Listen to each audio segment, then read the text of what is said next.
Okay, kids, the bell has rung, and that means Anime 1A is back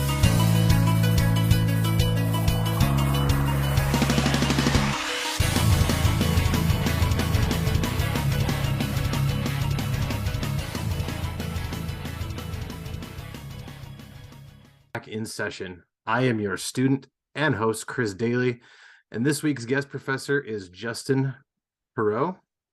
Yeah, Awesome. Justin, how are you doing, man? I'm good. Thanks, Chris. It's a pleasure to be here, and it's a pleasure to speak with you about one of my favorite subjects. Fantastic. Well, why don't you tell us a little bit about yourself, sir? I am the multi instrumentalist behind the technical progressive death metal band Stormland, and I have a very specific lyrical theme, and that is Mobile Suit Gundam. Uh, Awesome. I use that as a lens to look at war and all kinds of horrible human ugliness. Very cool. Well, actually, I was listening to your albums yesterday on Spotify, and I'm very impressed. That's good stuff. I'm a real Thank big you. fan. I'm a big fan of metal myself, so I was a pretty big fan. I got a kick out of your stuff. So it was awesome. I appreciate that. Thank you very much. You're welcome. So you were telling me that you're fairly new to anime. You've got some stuff that you enjoy so far, but let's delve into it a little bit more. So you like My Hero Academia, so you like more of the shonen battle kind of anime? Well, so honestly, when it comes to other forms of media, I do kind of have a genre that I like to stick to. Certain genres I like to stick to, and ones that I kind of shy away from. But when it comes to anime, I found that even genres that wouldn't typically fit um, my normal interests are ones that I really end up liking. Like, for example, my very first one that I watched was My Hero Academia, but my friend had suggested shows like Jujutsu Kaisen and Demon Slayer, and those are both vastly different than My Hero Academia, and both shows that I ended up actually really liking, along with other ones like Chainsaw Man and stuff like that. So yeah, so I'm pretty new to the anime world, and I'm just trying to dig in and talk to people who have been, around the anime world a little bit longer, and can give me some good suggestions and kind of just talk to me a little bit about anime. All right. Well, given my specialty, which is Gundam, which is a long-running mecha meta franchise, over 40 years, Yeah. I can point you into different directions based on what you're looking for. Outside of anime, what kind of genres do you like to stick with? Are you a war Um, guy, fantasy? mostly pretty much any genre I'm pretty into except for horror, really. But I mean, um, I don't, when it comes to anime, I'll usually take any kind of recommendation, really. Um, so before we go into any of a deep dive on anything anime related or anything anime specific, tell me a little bit about how you got into anime in the first place. Like, what was the thing that pulled you in and attracted you to it in the first place? As a kid, I have memories of watching shows like Samurai Pizza Cats in Hmm. syndication. Eventually, I was renting these big, long Robotech tapes from the video store. Sure. And just as I got exposed to the internet and started looking into it more and more, my interest grew. I loved the art style, I enjoyed the stories, and it's just grown from there. Awesome. And now the video store, a luxury that we took for granted as kids. Yes. The kids nowadays will never know the joys of walking in on a weekend and just browsing all of the different tapes. Oh, good times. They'll Good never know times. discovering a whole slew of new bands watching Street Fighter 2, the animated movie. Right? Yes.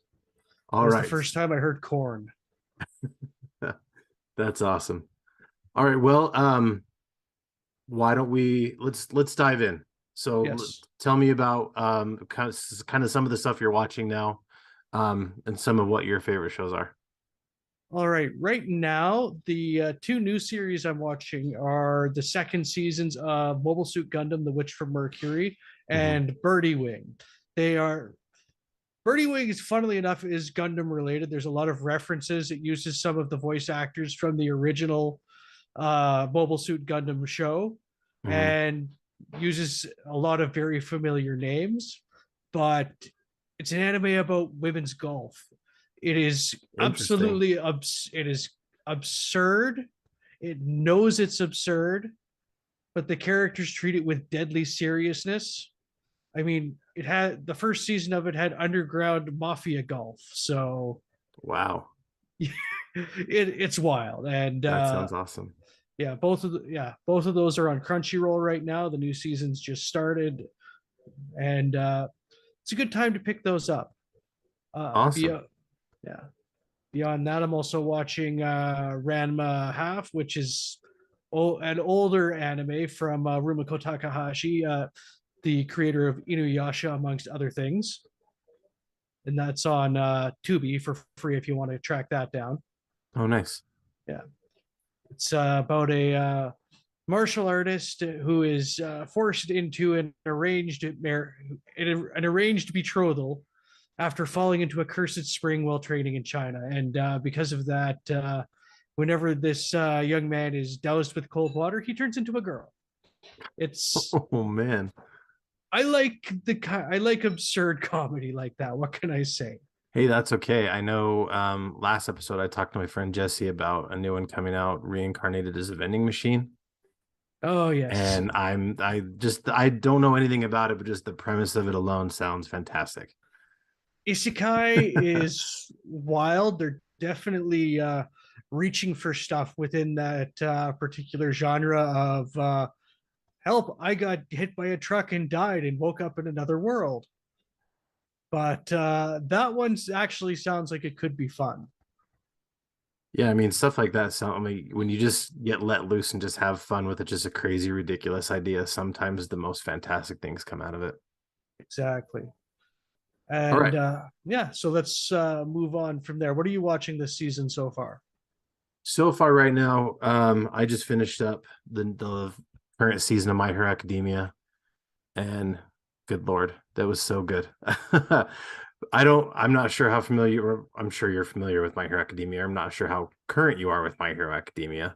I have a Um, cursory awareness of it. I kind of bounced off of it because yeah, I I'm a couple generations too late for that show. I think sure. I Naruto was my big shonen battle anime, Ah, and everything else. It's like okay, I recognize this. I don't feel like I need to see it again, but that's I'm fair. glad that there's something for everybody to pick up on. That's fair. Well, it's interesting because most of the other seasons, they kind of have their highs and lows, and sometimes they start off on a low and end on a high note, and vice versa. But this most current season, it was awesome because it kind of started high and just kept going up the entire way. It was a Yeah. pretty great season. I was very impressed. Well, that's good, especially for a long running series like that. It's great to hear that it can continue improving. Oh, for sure. I also recently finished Chainsaw Man. Oh, Very, that very crazy show, and I loved it every second it of it it was it. I had a little trouble with it to start, but I'm glad I stuck with it through to the end of the season. for sure. I had trouble with Denji. It's just like that. He was probably the most pathetic character I've seen in an anime in quite some time.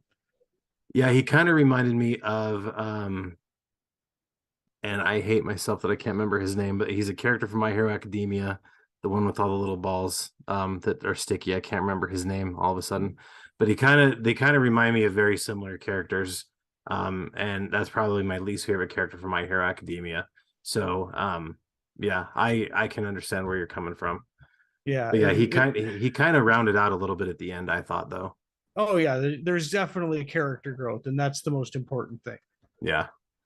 And also, I watched the new episode of Demon Slayer. I actually saw that in the theaters with some friends, and that was pretty awesome because they showed the final two episodes of the last season and the first episode of the new season. They kind of just lumped them all together as a movie, so it was kind of a cool experience. And I actually just the other day finished Cowboy Bebop for the first time. How did you like that? I actually really liked it. Yeah. Radical Edward was probably actually so far from all the anime I've seen, which hasn't been a lot. I'd say Radical Edward is probably one of my favorite characters Yeah, for sure. I can see that. Well, I enjoyed Cowboy Bebop, not as much as people who watched it when it first aired. Sure. I think part of the issue is I binged it, and it's Ah, not really a series. And because of the episodic nature, it's not really serialized. A lot of the episodes are self-contained with yeah, not a lot of through-running plot. yeah, It's best watched week to week, like one episode a week. sure. Yeah, it was kind of weird where you've got the one episode where they think they're all dying from eating something that was bad in the fridge, and then you kind of get the impression that they're dead. But then the next week, it's like, oh, everything's fine, and they don't even address it. So yeah, that was interesting that it was all kind of self-contained. It was almost kind of like, this show could end at any minute, so we don't want to, leave them on a cliffhanger or anything. We want to kind of close everything off. And in a way, I think that kind of worked. But I agree with you, though. I didn't actually sit and watch episode after episode either. I kind of, I'd watch like one a day or one every few days, and I think that did make it a little bit more enjoyable for me. Yeah, and Um, a phenomenal soundtrack though. oh, absolutely, I agree. It's so good. My wife actually listened to, or she was watching an episode with me, kind of, and I'm like, "Isn't the music so good?" She's like, "Yeah, sure, that's what we'll call it." And Oh, actually, I just started watching the live action Cowboy Bebop because I wanted to watch the anime first before I watched the live action. So I'm a little bit late to the yeah, live action. And have you seen the live action yet? just one episode, and it followed the episode it was based off of very closely.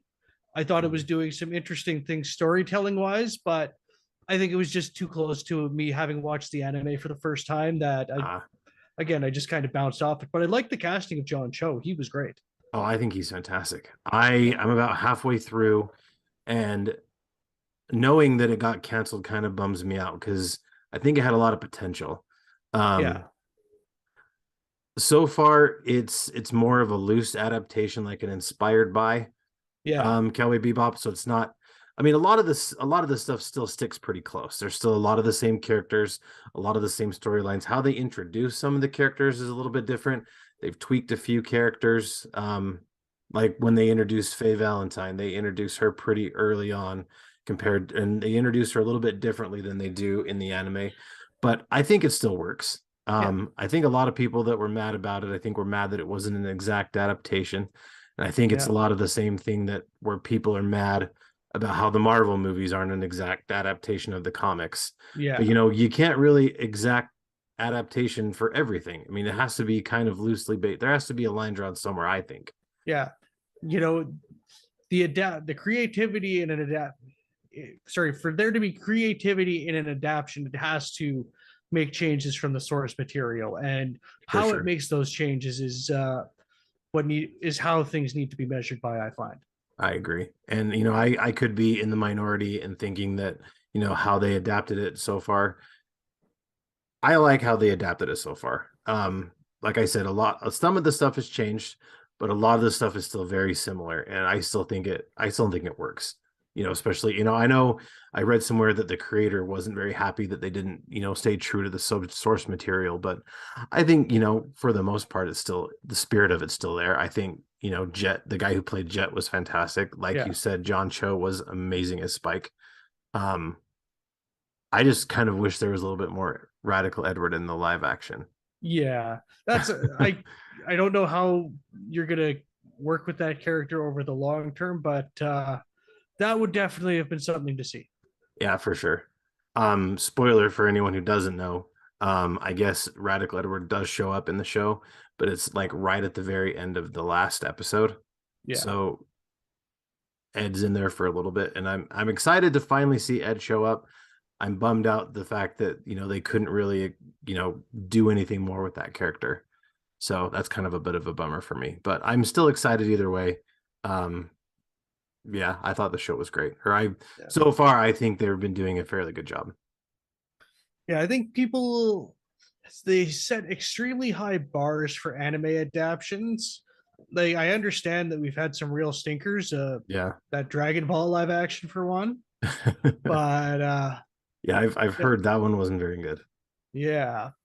But I mean, if you allow for the fact it's never going to be exactly how it was, and you just go into it with an open mind, then Yeah.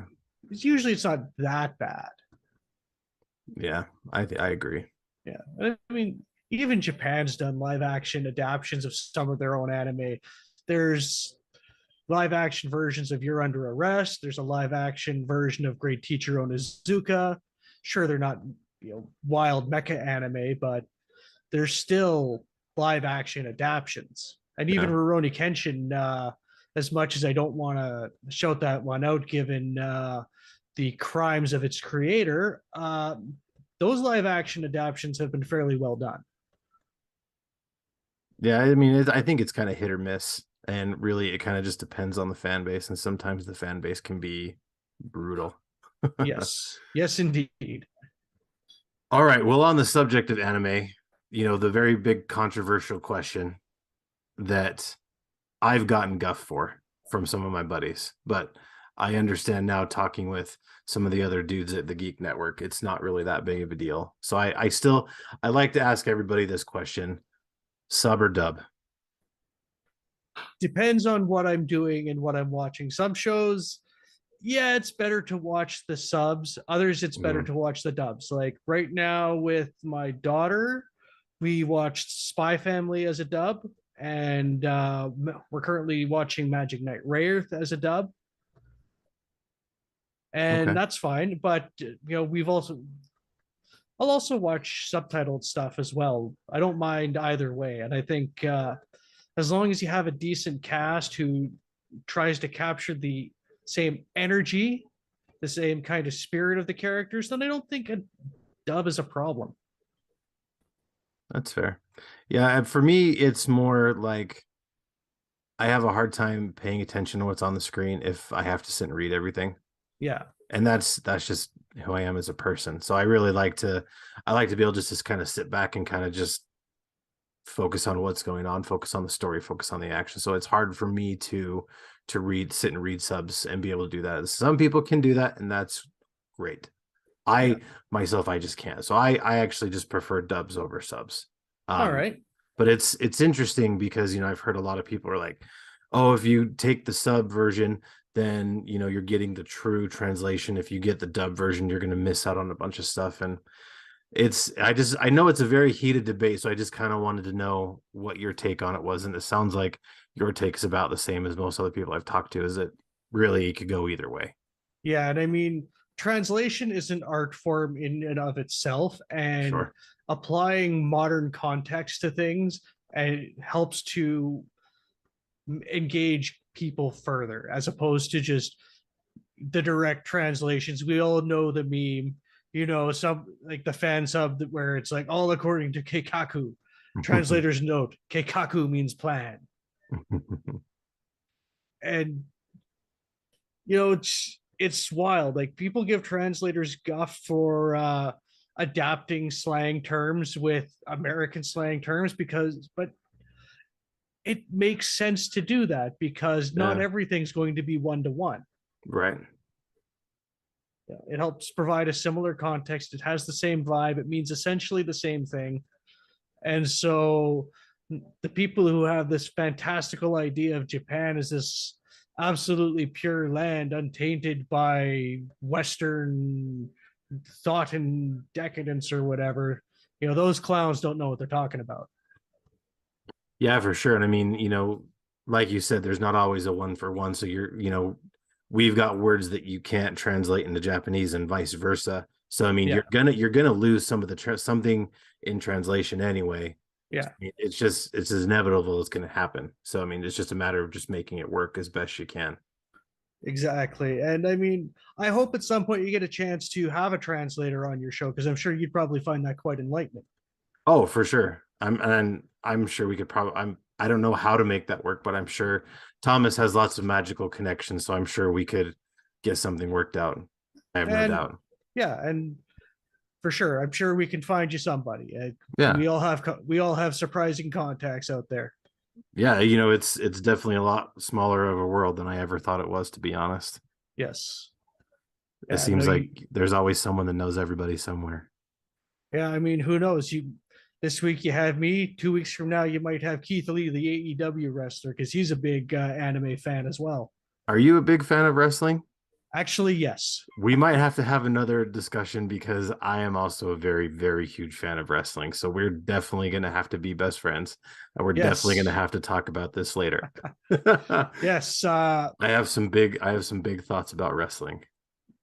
All right. Well, I might have to send you a Discord invite after this, but Awesome. moving on. Yeah. So what I wanted to talk about, since your band Stormland is very, Thomas let me know that your band is very big inspired by Gundam. Gundam is an anime that I've kind of looked at from afar for years, but it always kind of seemed very overwhelming because there's all the different offshoots and all the different, sequels and prequels and all of that. So it's one I've always been interested in because in addition to wrestling, I'm also very big into like big robots. I was always a big fan of Power Rangers as a kid. Um, so big robots are also something that I'm super into. So let's talk about Gundam. Yes. Tell So tell me about Gundam. all right.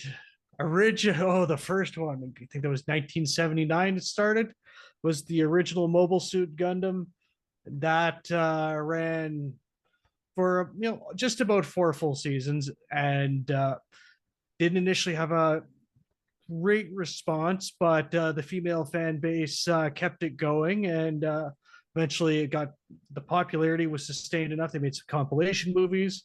They sold a whole schwack of model kits, and it's continued on to this day with different timelines, different adaptions, and all sorts of fun. Different takes on it as well, be they little super deformed Gundams doing Chinese history knockoffs with the SD Gundam Sangokuden, or big martial arts tournaments in Mecha with G Gundam, or Dawson's Creek in space with Gundam Seed and Seed Destiny, or even the series I try to start people off on. It's an alternate universe series. You can find it on Netflix. You can find it on Crunchyroll. Mobile Suit Gundam Iron Blooded Orphans. If you liked Game of Thrones and the political intrigue to it and the dark tone, there's a very good chance you'll like Mobile Suit Gundam Iron Blooded Orphans. I'm actually one of the probably very minority that's never seen Game of Thrones. I'm familiar with it. I've just never watched it. Okay. But How are that's you? that's Yeah. the place to start though. If I want to get into Gundam, that's the place to start. I think it's a good place to start because it's Okay. self-contained. You don't need to know a whole bunch of other lore before you get into it. Okay. And if you enjoy it, you can start with the first Mobile Suit Gundam series. And again, that's on Crunchyroll.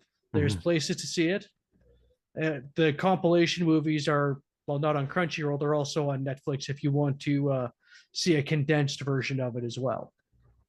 Gotcha. So tell me, so this one that you want me to that is a good place to start. Tell me about that one. What's that one specifically about? Mobile Suit Gundam Iron Blooded Orphans is about a group of child soldiers who are conscripted into a private military corporation. They've been abused. They've had a lot of them have had surgeries forced onto them to graft circuitry into their spine so they can better interface with their machines. And it's the story of their rise, getting away from their employers, and their eventual fall. There's a lot of political intrigue to go around, a lot of corporate malfeasance, a lot of government malfeasance, a lot of trenchant commentary on colonialism and corporate overreach, and what happens when business and government get a little too in bed with each other. Mhm. And I just think it's a fascinating series, and I think it's really worth your time if you want to sit down with it. And since you like dubs, there is a dub. Awesome. That's always a plus for me. Yes. So do you have, so you've told me why it's your favorite. Do you have like a particular character that's your favorite? Uh, Probably the two Or male more than lead. one character, Oh, that's fine. yeah, Yeah. more than basically there is the ostensible lead, Mikazuki August, the one who ends up piloting the Gundam Barbatos, Mhm. but his friendship and partnership with another character, Orga, is very central to the plot because they're two young men who have survived together, with Orga being the idea guy, the planner, and Mikazuki being the one who will set out to make it happen. And their relationship, how it grows and how it develops and how it intermingles with other new characters who come into their lives, is very interesting in how they come to understand the world and their ambitions. More Orga's ambitions than Mikazuki's, but it's just, it's something I think it's really worth your time to watch and see it develop. There's a lot that's going on there, and I can't really do it justice. I think you're doing a pretty good job. I'm very invested, so I definitely will be checking that out very soon. Do you have a character that is maybe your least, or characters that maybe you just despise and that you don't like? Oh, there's all the characters are generally well written, but there's one that is written for you to just hate. He is a character named Iokakujen, and he is basically the fail son incarnate. Oh, wow. You'll see it, the picture perfect example of somebody who just fails upwards. Oh, wow. Okay. Yes. I'll keep my eye out for him for sure. Yes. What about favorite story arc? The first season is a full story arc. It's basically their rise. They have to basically, once they get out from under the thumb of the private military corporation that they were working for and take it over. I'm spoiling things. They are entrusted. They are entrusted with the last remaining mission of that, which is getting a dignitary to Earth and getting her in front of the Earth government to speak on behalf of the people of Mars. That's awesome. Yeah, and that takes up pretty much, and all the goings on that happen in that season are leading up to that point of getting them to Earth and getting her in front of the Earth government, which funnily enough is based in Alberta. So it's a rare appearance for Canada in an anime. Awesome. Sounds like Canada is the place to be for a lot of my favorite shows. One of them being Scott Pilgrim. Yes. Another big series I love. Yes. Have you heard about the anime that's coming? I'm very excited about the anime. I'm going to go back. By the time it's aired, I will have Netflix again. I cycle through the streaming services. Sure. Yeah. I actually have a friend that does the same thing. He is cycling. He's going through Netflix right now, and then here in a few months, he's going to switch over to back to Disney Plus in time for Doctor Who. Okay. And I'm going through Disney Plus now, enjoying The Mandalorian, going through King of the Hill again. Nice. Yeah. And then I'm kind of shocked that I've started seeing anime picking up, but I guess they have a deal with Kodansha. Oh, gotcha. Okay. So Disney Plus does have some licensed anime now. Nice. All right. What about your least favorite arc? I can't really say. I don't really have one with Blooded Orphans. Okay. It's just a really well done series. I know some people bounce off the second season because it gets very dark and there's a lot of newer characters introduced. Yeah. But I think it's still worth it, and I think it's integral to the story they're trying to tell of a rise and a fall. Fair enough. All right. Well, it looks like we are running out of time. Zoom is yelling at me. So looks like it's almost time to go home. So Justin, I'd like to thank you for taking the time to talk with me today. I think it's been a great chat. And I definitely think this is probably going to be one of many because we've got lots of new stuff we need to talk about. Yes. Let's give you a minute to if you have something to plug, go ahead and shoot for it. All right. Well, I have an EP in the can. I'm still waiting for some things to come together before I can announce a release date. Okay. my last album, The Human Cost, was released last year. That is available on all your favorite digital streaming providers. And if you want to purchase it, it's on Apple Music, iTunes. It's available on Amazon. Or if you really want to do me a solid, you go to stormland.bandcamp.com and you buy it there. Definitely do it, especially if you're a fan of death metal, because it's very heavy. It will rock your socks very hard. It's so very good. Thank you very much. And You're welcome. I want to shout out my guests on that. Lita Page from the Hallowed Catharsis, another science fiction themed death metal band from here in BC, and Ross Sewage from the mighty Exhumed. They both did guest vocals for me. Lita, it appeared on the song Test Subject, and Ross was on Rebuilt for Your Whims. So shout out to them and thanks to them again. Right on.